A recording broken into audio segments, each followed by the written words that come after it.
تو جو بھی زنا سے بچتا ہے نا، یاد رکھو جیسے زنا کرنے کا عذاب بہت سخت ہے، ایسے ہی کسی کو زنا کا موقع ملے اور وہ بچ نکلے، اس کا ثواب بھی بہت زیادہ ہے۔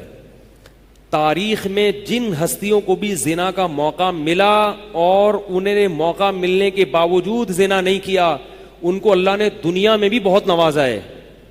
میں اکثر ایک واقعہ سناتا ہوں، ہمارے ایک دوست ہیں امریکہ میں، بلکہ امریکہ سے بھی ایک دور علاقہ ہے، اس کا جگہ کا نام میں بھول گیا، انہوں نے میرا یہ بیان سن کے مجھ سے ملنے کے لیے آئے تھے، وہ مجھے پہچان گئے یہ بیان سن کے، ممکن ہے ابھی میرا یہ بیان سنے وہ۔ یہ میرے والد صاحب کا واقعہ ہے۔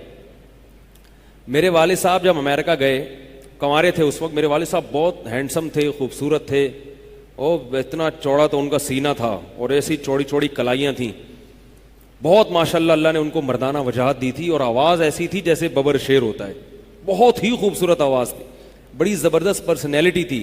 آپ جائیں ابھی ہمارے محلے میں جا کے لوگوں سے پوچھیں کیا خوبصورت پرسنالٹی تھی والد صاحب کی ہمارے۔ جب انتقال ہوا ہے نا میرے والد صاحب کا، تو پورا محلہ رو رہا تھا، پورا محلہ۔ مسجد کے امام صاحب جب بھی جنازے کا اعلان کرتے تھے نا تو روتے نہیں تھے، ہزاروں میتوں کے اعلان کیے تھے۔ میرے والد صاحب کا جب مسجد کے امام صاحب اعلان کر رہے تھے، 3 دفعہ اعلان کیا، تینوں دفعہ روئے ہیں، اتنی لوگوں کو ان سے محبت تھی۔ تو یہ کیسے ہو گئی؟ یہ کیسے ہو گئی؟ کیوں اللہ نے ان کی محبت لوگوں کے دلوں میں رکھ دی، اور کیوں اللہ نے ان کو اتنا نوازا؟ والد صاحب نیوی میں تھے، امریکہ جب فرسٹ ٹائم جہاز گیا ہے، کنوارے تھے اس وقت، تو کنوارا لڑکا پاکستانی یا انڈین ہو، پہلی دفعہ امریکہ جائے، وہ بھی کنوارا، کوئی روکنے ٹوکنے والا نہ ہو، اور گناہ کی دعوت ملے، بچنا کتنا مشکل ہے۔ تو والد صاحب، یہ میں نے والد صاحب سے براہ راست نہیں سنا، ہمیں ایسی باتیں والد صاحب نہیں کرتے تھے، کسی ذریعے سے سنا میں نے کہ تمہارے والد صاحب نے یہ واقعہ ہمیں سنایا، کسی نے مجھے بتایا۔ کہتے ہیں کہ جب وہ گئے تو ایک خوبصورت انگریز لڑکی آئی اور ان کو گناہ کی دعوت دی۔ اب ایک دم پہلی دفعہ کسی پاکستانی نے یہ چیز منظر دیکھا ہو، ٹھیک ہے نا، امریکہ کا ایک منظر ہوتا ہے نا، اب تو لوگ موویز میں اتنا دیکھ چکے ہوتے ہیں نا، اس وقت تو ڈرامے فلمیں بھی نہیں ہوتی تھی، موویز بھی نہیں ہوتی تھیں، وہ تو پہلی دفعہ ہی دیکھا تھا یہ ایسا منظر، تو وہ گھسیٹ کے لے گئی اپنے گھر۔ جب یہ کہیں گھر پہ گیا ہوں نا تو مجھ پہ اللہ کا خوف آ گیا، میں نے کہا یہ کیا کر رہا ہوں میں۔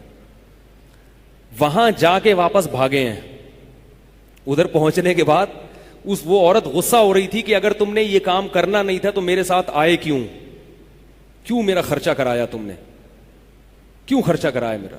تو آدمی اور شرمندہ ہو جاتا ہے نا کہ یار۔ تو والد صاحب کہتے ہیں کہ میرے دل میں خیال آیا کہ میں نے زندگی میں کبھی یہ گناہ نہیں کیا، اور میں یہاں پہلی دفعہ آیا ہوں، اگر میں اس گناہ میں پڑ گیا اللہ کی نظر مجھ سے ہٹ جائے گی۔ واپس بھاگے۔ بڑا مشکل ہوتا ہے ایسے موقع پہ۔ اس وقت ان کی عمر ہوگی 22 یا 23 سال، زیادہ سے زیادہ 24 سال ہوگی، تو بھاگے ہیں واپس۔ تو والد صاحب کہتے تھے، جنہوں نے مجھے یہ واقعہ سنایا، کہ مجھے کہنے لگے کہ تمہارے والد صاحب کہتے تھے کہ اس کے بعد میری زندگی میں کیا آیا ہے؟ انقلاب۔ پھر اللہ نے قرآن کی تلاوت کی توفیق دی، حفظ قرآن تھا، بھول چکے تھے، روزانہ ایک قرآن پڑھنے کا معمول بنا پھر، تاکہ قرآن دوبارہ یاد ہو جائے۔ جہاز پہ 3 سال امامت کی، داڑھی بڑی رکھ لی ماشاءاللہ، اور پھر اتنی عزت اللہ نے ان کو دی۔ اللہ نے ان کے، ہمارے سب بھائی ماشاءاللہ داڑھی والے ہیں، سب بہنیں شرعی پردہ کرتی ہیں، سب بھابیاں پردہ کرتی ہیں۔ گھر میں کیا آ گیا پورا، حالانکہ اس وقت شادی نہیں ہوئی تھی، لیکن یہ اثرات کہاں منتقل ہوئے ہیں؟ خاندان میں، پورے خاندان میں منتقل ہو گئے نا۔ انتقال ہوا تو جنازہ میں نے پڑھایا والد صاحب کا۔ اگر اللہ نہ کرے اس برائی میں پڑ جاتے، ہمیں پتہ چلتا کہ ہمارا باپ ایسا ہے، تو ہم ایسے ہوتے؟ ویسے تو ابھی بھی کوئی اتنے نیک نہیں ہے، لیکن گیٹ اپ تو ہے نا، گیٹ اپ تو اللہ نے مولویوں والا دے دیا نا، تھوڑے تھوڑے تو دیکھنے کی حد تک تو نیک بنا دیا نا، ایسے نہیں ہوتے ہم۔ تو یہ جو برکات ہیں یہ نسلوں میں منتقل ہوتی ہیں، نسلوں میں۔ اتنی عزت دی اللہ نے، اتنی عزت دی تھی کہ انتقال کے وقت محلہ رو رہا تھا، پورا محلہ رو رہا تھا انتقال، اور بہت سے لوگوں نے والد صاحب کی قبر کے پاس نہ جگہ گھیر لی تھی کہ ہم یہاں دفن ہوں گے، ٹھیک ہے نا، یہاں، حالانکہ مسجد کے امام نہیں تھے، کچھ بھی نہیں، کوئی ایسی شخصیت نہیں تھے کہ وہ کوئی مقتدی اور رہبر سمجھے جاتے ہوں۔ تہجد کا معمول تھا، تلاوت کا معمول تھا، اور میں نے خود بھی کئی دفعہ نوٹ کیا، ایسا لگتا تھا ان کے منہ سے خوشبو آتی ہے، ایسا محسوس ہوتا تھا. ایسا اللہ نے، کیونکہ تلاوت بہت زیادہ کرتے تھے. جب انتقال ہوا ہے نا جس دن، اس دن بھی آدھا گھنٹہ تلاوت کر کے اٹھے. گھر میں ان کا معمول تھا، گھر میں آنے کے بعد آفس سے جب گھر میں آتے تھے نا تو سب سے پہلے نہا کے، عجیب عجیب ان کے معمول تھے، نہاتے لازمی تھے روزانہ.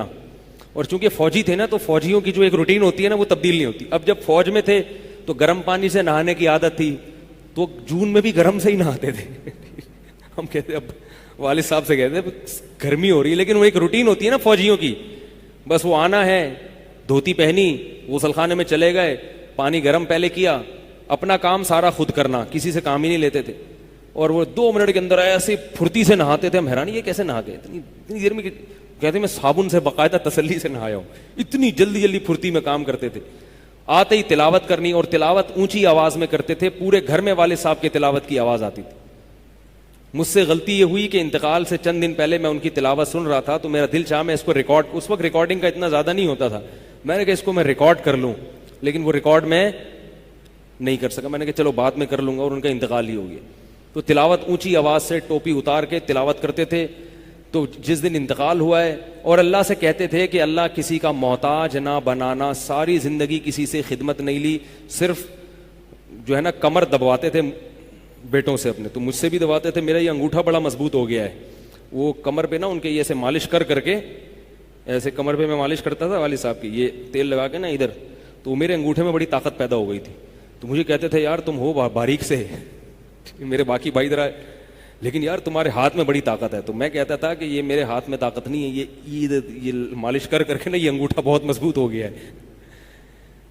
تو کیا تھا، تلاوت کی انتقال سے پہلے، اور بار بار دعا کیا کرتے تھے کہ اللہ بستر پہ لیٹوں نہیں. زندگی میں ہم نے کبھی نہیں دیکھا والد صاحب بستر پہ لیٹے ہوں، یعنی بیمار ہو کے لیٹے ہوں. اپنا سارا کام پھرتیلے پن سے کوئی بالکل.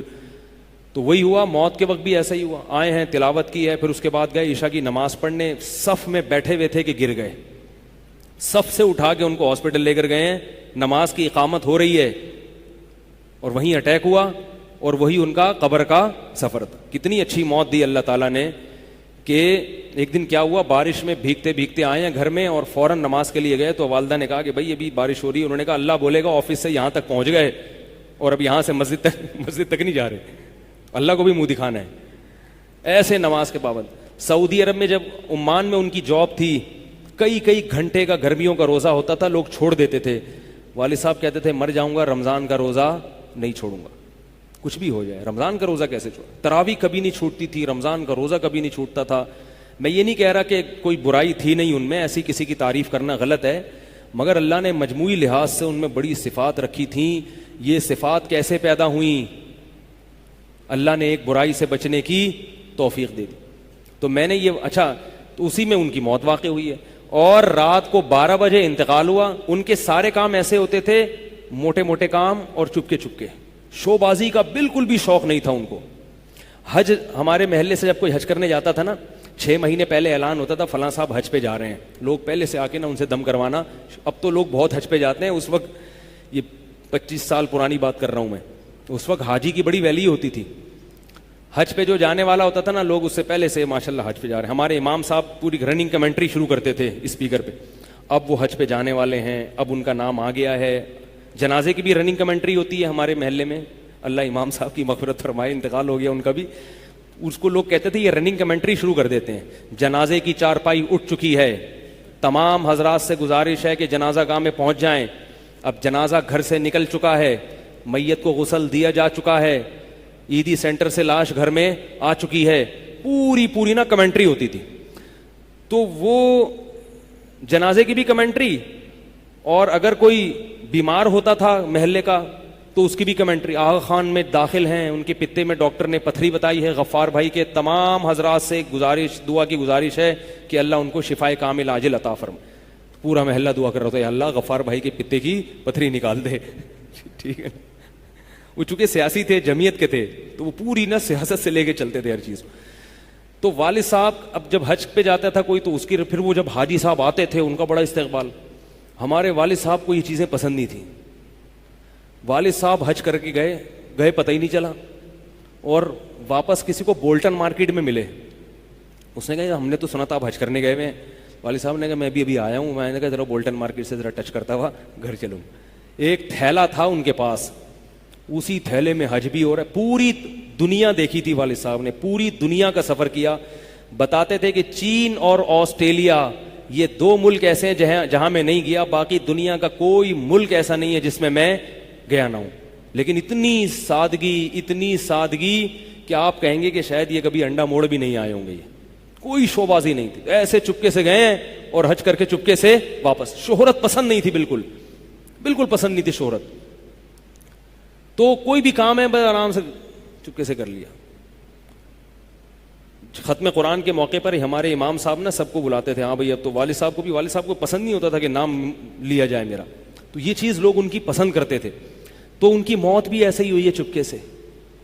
رات 12 بجے انتقال ہوا. میں مدرسے میں تھا, ہم لوگ پہنچے, ہم تو حیران ہو گئے یہ کیسے ہو گیا بھائی ایک دم.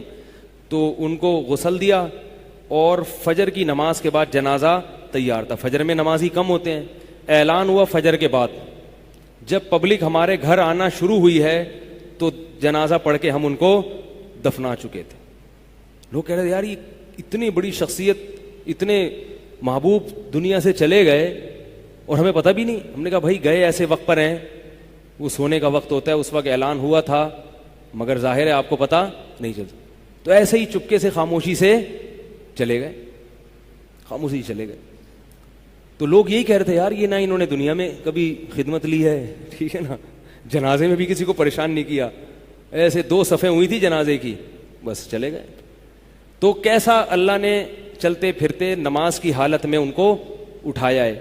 تو یہ میں نے یہ واقعہ سنا ہے نا, تو ایک صاحب باربڈوس سے شاید ملنے کے لیے آئے مجھ سے.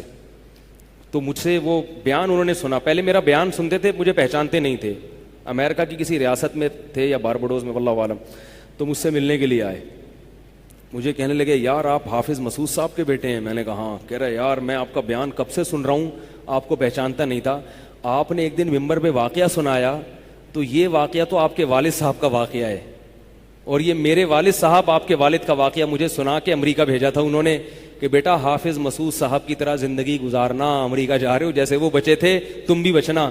تو کہہ رہے آپ کے تو والدہ کو بھی جانتا ہوں میں, آپ کے تو گھر ہم لوگ پڑھنے آتے تھے, ہماری دادی سے انہوں نے پڑھا ہے, یعنی ہمارے بہت کلوز تھے وہ لوگ. وہ امریکہ چلے گئے, حوادث سے زمانہ ان کو امریکہ لے گئے, ٹھیک ہے نا. تو کہنے لگے کہ جب میں نے یہ آپ کے روزانہ بیان سنتا تھا, یہ واقعہ سنا, تو پھر میں حیران ہوا کہ یار آپ تو بہت, پھر میرے بھائی بھی ان کو جانتے ہیں. تو وہ انہوں نے بتایا کہ یہ واقعہ تو آپ کے والد صاحب کا جب مجھے پتا چلا نا, تو مجھے پھر پتا چلا آپ ان کے بیٹے ہیں. تو مجھ سے ملنے آئے اسپیشل یہاں پہ. تو یہ میں کیوں واقعہ سنا رہا ہوں کہ دیکھو بھائی, جیسے زنا کرنا بہت بڑا جرم ہے, ایسے ہی زنا سے بچنا اگر موقع ملے کسی کو تو بہت بڑی نیکی ہے. یوسف علیہ السلام کو اللہ نے کیسا نوازا کہ نہیں نوازا, بچے تھے وہ. تو بھائی کرنے والے بہت ہیں, بچنے والے تھوڑے ہیں. تو کرنے والوں میں اگر اپنا شمار کرو گے تو جہاں بہت سارے لوگ ہیں مزے کی زندگی گزاری, تھوڑے دنوں کے لطف اور مزے ہیں, اس کے بعد دنیا کا سکون بھی گیا اور آخرت میں جہنم کی آگ. اور اگر بچنے والوں میں آ گئے تو ان تھوڑے لوگوں میں اللہ شامل کر لیں گے جو تھوڑے شکر گزار ہوتے ہیں. لیکن اس کا یہ مطلب نہیں ہے کہ ایسا ماحول کریٹ کرو کہ پھر آپ کو بچنے کا موقع ملے, دور بھاگو. میں نے بتایا نا, کوئی لڑکی گھر میں آتی ہے, باہر نکل جاؤ گھر سے, بولے بھائی تنہائی میں نہیں,